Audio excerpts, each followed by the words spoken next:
Hey, what's up you guys? My name is Kyle. Have you ever wondered why some chords sound so good together, so natural, while others just sound wrong? In this video, I'm going to show you exactly how to know which chords fit, even if you don't know music theory. And by the end of this video, you'll be able to put together some amazing progressions of your own, and you'll know exactly which chords fit based on the song that you're playing. I'm going to need my trusty notepad because I'm going to do some writing. We need to see what I'm about to do here.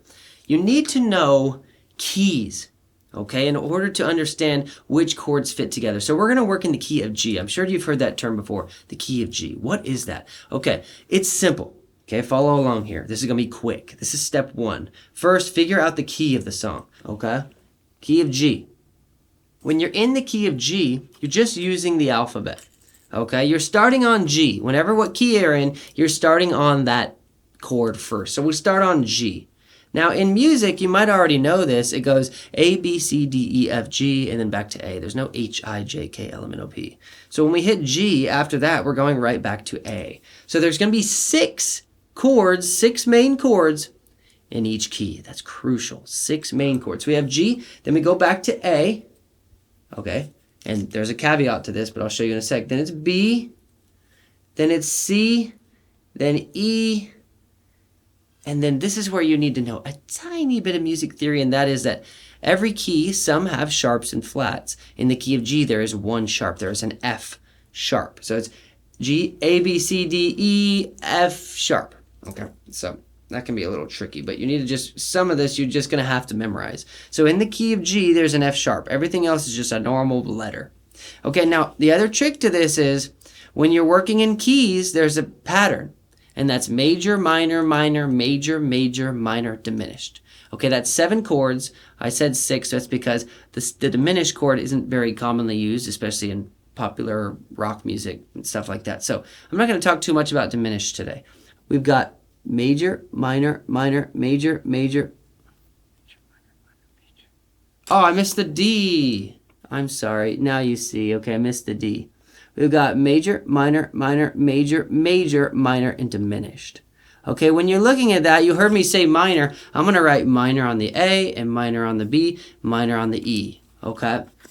When they're in the key of G, these are the diatonic chords, the chords that fall in the G major scale. A G major, A minor, B minor, C, D, E minor, and F sharp diminished. Now, when we're looking at this, that is the family of chords. If you want to think of it like a family, the family of chords in G. Those chords will always work together.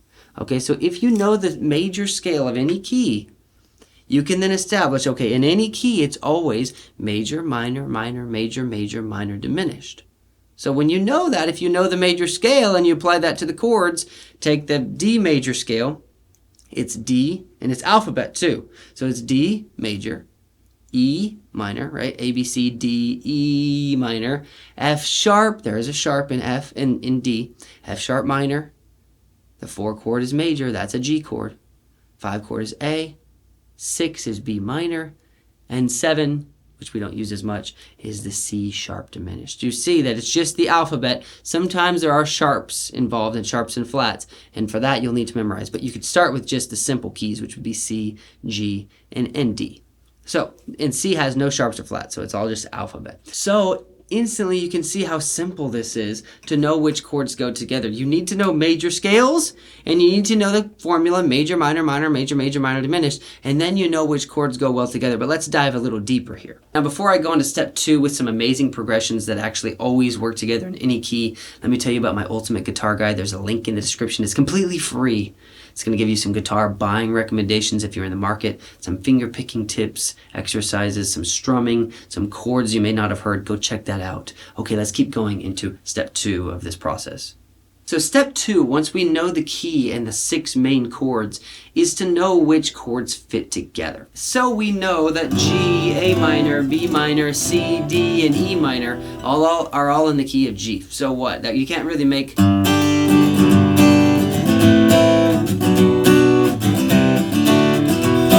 write every song in that order with those chords. How do we know which order to play these chords in? That's where we get a little deeper. Okay, so let's talk about a few chord progressions that are very beautiful and common and work in any song that you want to write or create or play.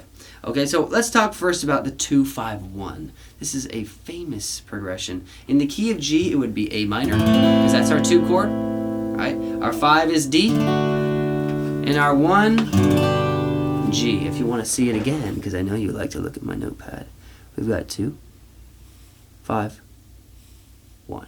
A minor, D, G. A very common progression you can use in G. You'll recognize it.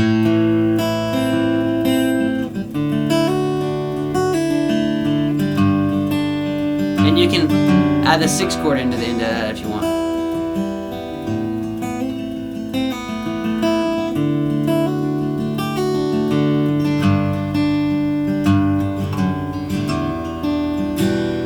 So that would be 2-5-1-6, a very beautiful progression, sort of jazzy, very strong resolve from the 2 to the 5 to the 1.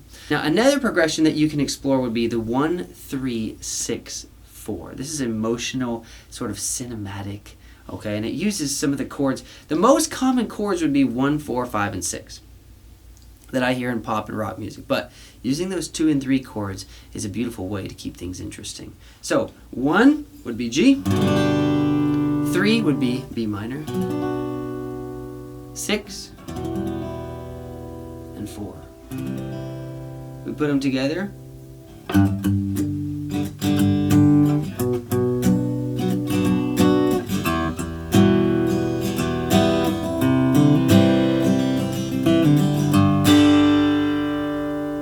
That's a very nice, and if you pick it soft, you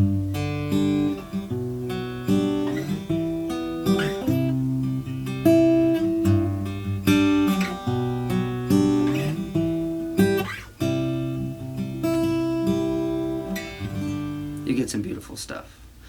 Now, I'm just showing you examples of progressions that you can find commonly used together. Now let's talk about the most common, probably the most common progression of all time. I haven't looked this up, but I'm sure that I'm correct. And that would be the 1, 5, 6, 4. Okay?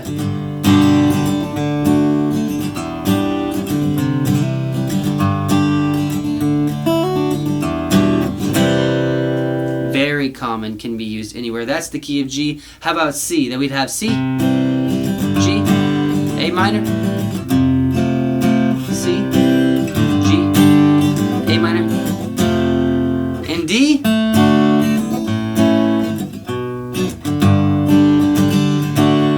It works anywhere, any key. All these chord progressions do, but that one's very famous. That'd be the 1, 5, 6, 4. Now, most guitarists stick with the main 4 chords, 1, 5, 6, and 4, especially beginner level. But if you start to pull in that A minor and B minor as you play, things start to get really interesting. You're going to want to experiment with all 6 of those. You can start with the 3 progressions that I just gave you. Now, step 3. So we know the basics. What if we start getting bored playing G, D, E minor, C? Well, that's where you could start to add some color into your chords. Okay, we can do G major 7. We can do D7. We can do E minor 9. And how about C major 7? Or that would be a C major 9. Put it together.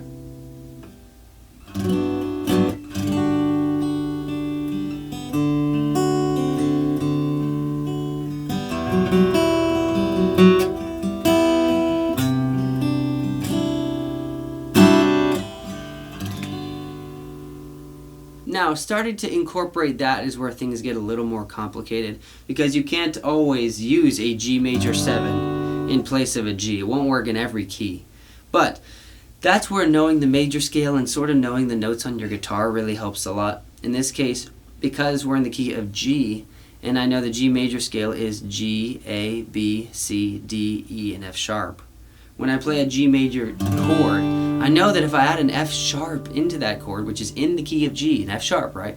If I slip an F sharp into there, which makes it a G major 7, it's going to fall in that key, so it's going to sound good. Okay, now sometimes you can play a G7, which would be right? And that can work too in the right context. But if you're in the key of G, if you want to make a G7, you're going to start getting into blues territory, and you may not want to be doing that sort of thing. So you need to know the context of the song that you're in, whether it's pop music or rock music or blues or jazz or country. And then you can start to experiment with adding other voices in. Like if we take, say, this D major 9 here. That sounds really nice, but it might not necessarily sound good in the key of G because we're adding a C sharp into our D chord, and C sharp is not in the key of G. So if we played,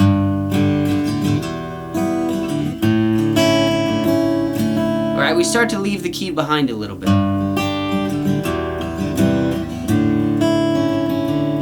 It doesn't fit quite as naturally. Now it can sound beautiful and it can be used to make some cool music, but it's not going to be as natural of a fit because you got to pull that C sharp from another key, from the key of D, to use it in that context. That's the extra stuff. The focus is knowing what is your key and what are the 6 main chords in that key. And for that you just need the alphabet, and you need to know if there's any sharps or flats in the key that you're in. Step 4, the final step, is knowing the 4 chord shortcut. Now, you can know 100 chords, but to make music you really only need to know 4 in most cases. And you can play so many songs, thousands and thousands of songs, just knowing the 4 main chords in each key, which would be 1, 4, 5, and 6. We can take a song like, let's just play this progression.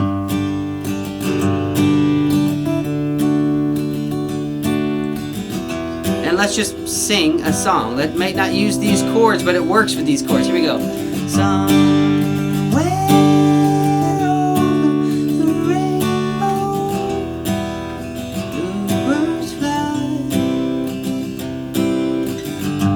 Do-do-do-do, baby shark, do-do-do-do. I have kids. Baby shark, do-do-do-do-do, baby shark.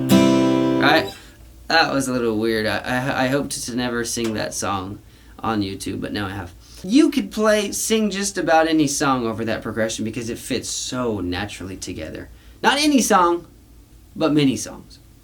So knowing those 4 chords in every key, the 1, 4, 6, and 5, playing them 1, 5, 6, and 4, playing them in that order, you can make so much good music. So yes, it's great to know more chords. Yes, you become a more interesting player. You have more fun on the instrument, but it's not completely necessary to play good music. So here's the big takeaway. Chords go together because they belong to the same key. They're in the same family, if you will. You've got to work with the 6 main chords in each key. And to know the key, you've got to know the alphabet. Start with the chord of that key. So if you're in the key of G, start on a G, and then just go through the alphabet. G, A, B, C, D, E, F, and you get back to G. And don't forget, you need to know sharps and flats. Okay, in the case of G, there is an F sharp. In the case of D, there's an F sharp and a C sharp. In the case of C, there's no sharps or flats, right? Knowing those things and starting with the alphabet and doing those first six chords, you'll be in great shape to play just about any song.